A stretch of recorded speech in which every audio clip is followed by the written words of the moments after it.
नमस्कार. अच्युत गोडबोले लिखित मनात मानसशास्त्राची उत्कंठावर्गत रम्य सफर. मनोविकास प्रकाशन पुणे.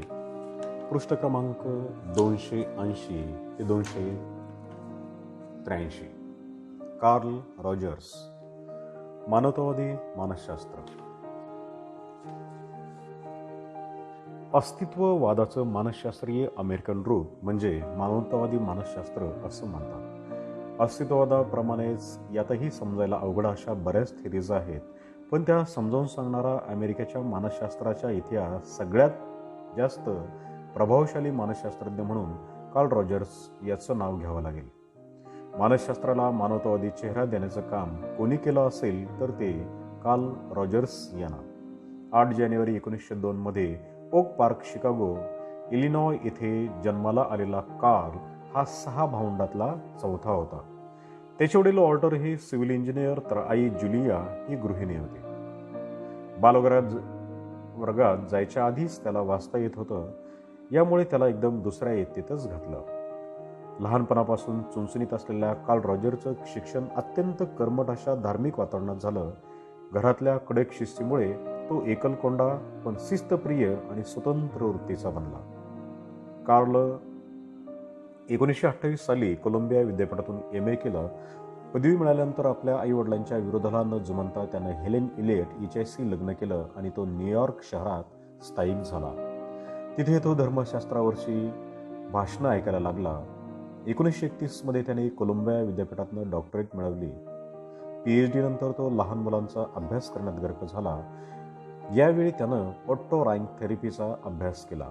या उपचार पद्धतीच्या तंत्राचा अभ्यास करताना त्याचा स्वतःचा रुग्णांबद्दलचा दृष्टिकोन विकसित झाला. आपला अभ्यास आणि आपले अनुभव यातून 1939 साली त्यानं the clinical treatment of the problem child हे पुस्तक लिहिलं. रॉजर्सचा दृष्टिकोन रुग्ण केंद्रित होता. आपण रुग्णाला काय देऊ शकतो यापेक्षा रुग्णाला काय हवं आहे हे जास्त महत्त्वाचं असतं. अशा ह्युमॅनिस्टिक मानसशास्त्राच्या तत्वाचा तो पुरस्कर्ता होता. प्रत्येकाला त्याच्या जास्तीत जास्त क्षमतेपर्यंत पोचवायला मदत करणं हे ह्युमॅनिस्टिक मानसशास्त्राचं किंवा कुठल्याही मानसशास्त्राचं ध्येय असलं पाहिजे असं तो माने.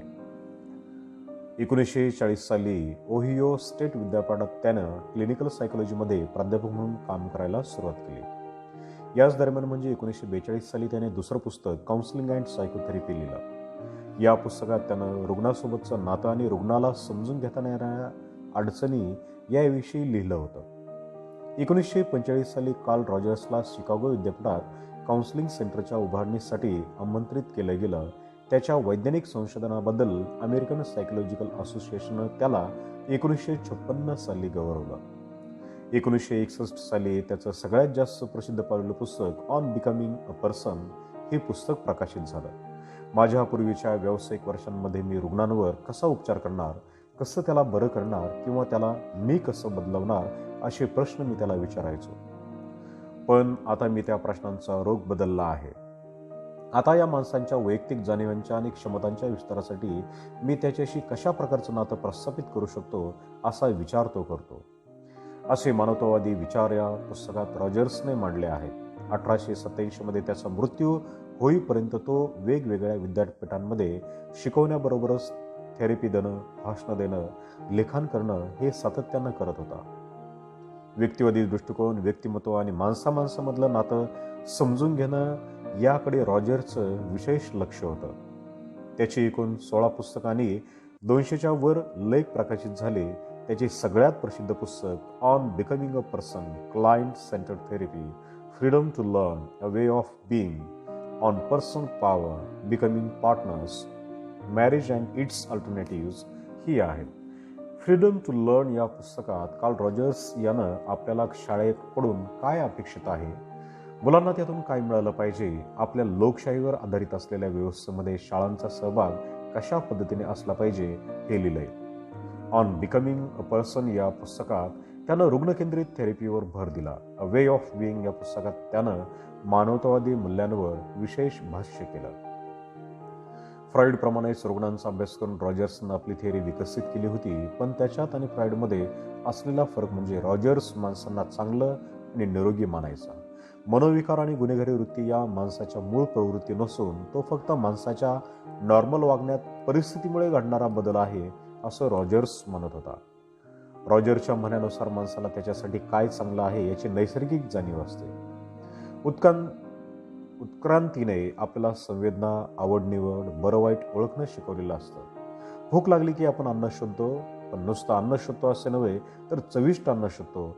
जे अन्न चवीला वाईट असतं ते बहुधा नासलेलं, तब्येतीला चांगलं नसणारं असंच असतं.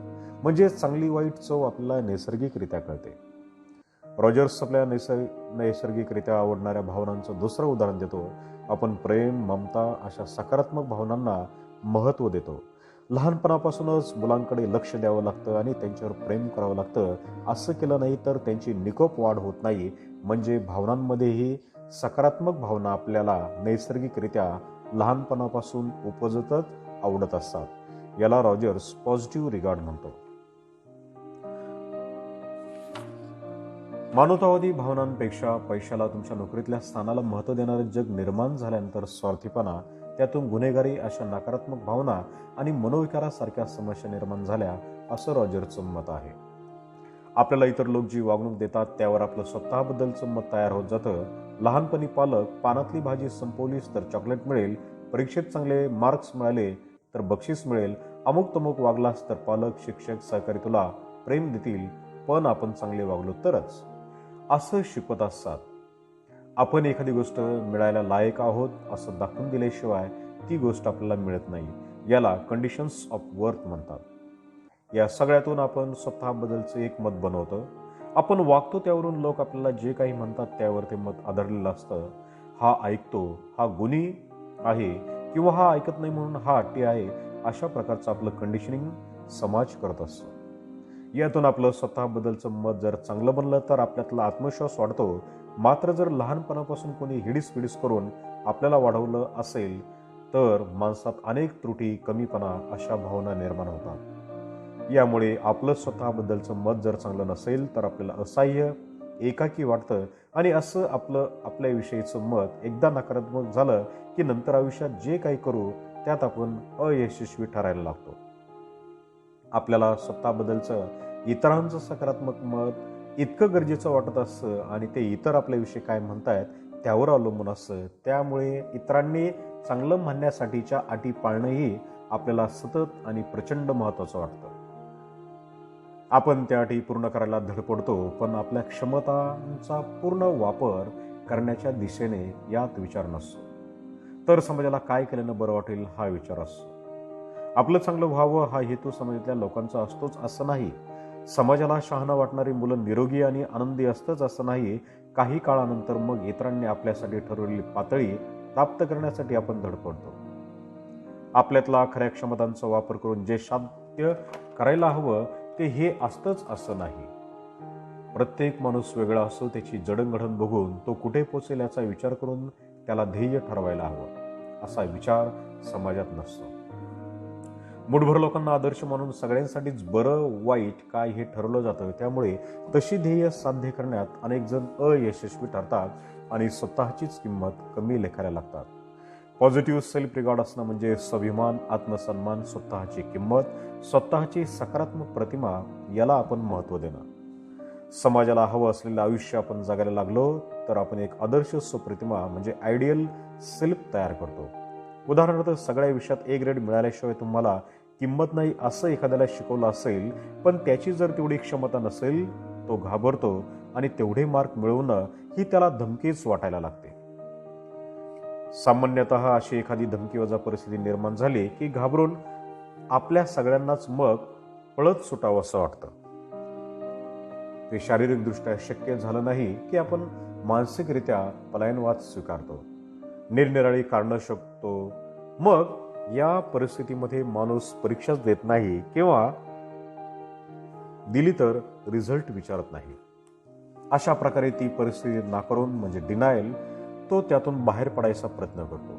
दुसरा मार्ग म्हणजे शिक्षकच चांगले नव्हते, प्रश्नच अवघड होते, अशा प्रकारे परिस्थिती चुकीच्या पद्धतीने समजून घेणं. याला रॉजर्स परसेप्च्युअल डिस्टॉर्शन असं म्हणतो. अशा प्रकारे चुकीचं कारण शोधताना खरी आणि काल्पनिक प्रतिमा यात अतिशय अंतर पडत जातं आणि दुष्टचक्रासारखं आपण त्यात अडकत जातो. काल्पनिक गोष्टीचं रचनच इतकं सुरू होतं की आपण खरे काय आहोत हे माणूस विसरतो. मी असा आहे आणि मी असा असायला हवा होतो यातला रिअल सेल्फ आणि आयडियल सेल्फ मधला फरक असमतोलाकडे नेतो. यातून विचार भावना यांची एक संधता नष्ट होऊन सायकोसिस निर्माण होतो. रॉजर्सनं निकोप म्हणजेच फुल्ली फंक्शनिंग माणसांची 5 वैशिष्ट्ये सांगितले आहेत. 1 तर अनुभवांना सामोरं जाण्याची तयारी असणं. स्वतःच्या भावना अचूकपणे ओळखून घेतलेल्या अनुभवांचं वर्गीकरण करता येणं. वास्तवाचा स्वीकार करणं. दुसरं म्हणजे आत्ताच्या क्षणात जगणं. मागचा क्षण गेलेला आहे आणि पुढचा अजून यायचा आहे. वर्तमान हे एकमेव वास्तव आहे याचा स्वीकार करणं. गतकाळातल्या अनुभवातनं शिकणं आणि पुढच्या योजना करणं हे थांबावं असा अर्थ यात नक्कीच नाही. पण या क्षणी जे घडतंय ते वास्तव्य मान्य करणं आणि सगळ्यात महत्वाचं मानणं. तिसरं म्हणजे स्वतःवर विश्वास ठेवणं. स्वतःला योग्य वाटतंय ते सहज मनात येतंय ते करणं हेही गरजेचं आहे. रॉजर्सला यात स्वतःवर म्हणजे रिअल सेल्फवर विश्वास ठेवा असं म्हणायचं आहे. समाजाला वाटेल तेच करणारं आपलं व्यक्तिमत्व बनवू नये याची काळजी घ्यायला हवी असं रॉजर्सचं म्हणणं होतं. चौथं वैशिष्ट्य म्हणजे आपल्या पुढे असलेल्या पर्यायामधून योग्य तो पर्याय स्वीकारणं आणि मग नंतर स्वीकारलेल्या पर्यायांची जबाबदारी घेणं हे जमायला हवं. शेवटी स्वतंत्र आणि जबाबदार माणूस स्वतःबरोबर दुसऱ्यांनाही सेल्फ ॲक्च्युलायझेशन होईल असं वागतो. स्वतः पलीकडे जाऊन समाजात योगदान देणं किंवा आपल्या कलेतून समाजाला काहीतरी देणं हे माणसांचं वैशिष्ट्य रॉजर्स मांडतो.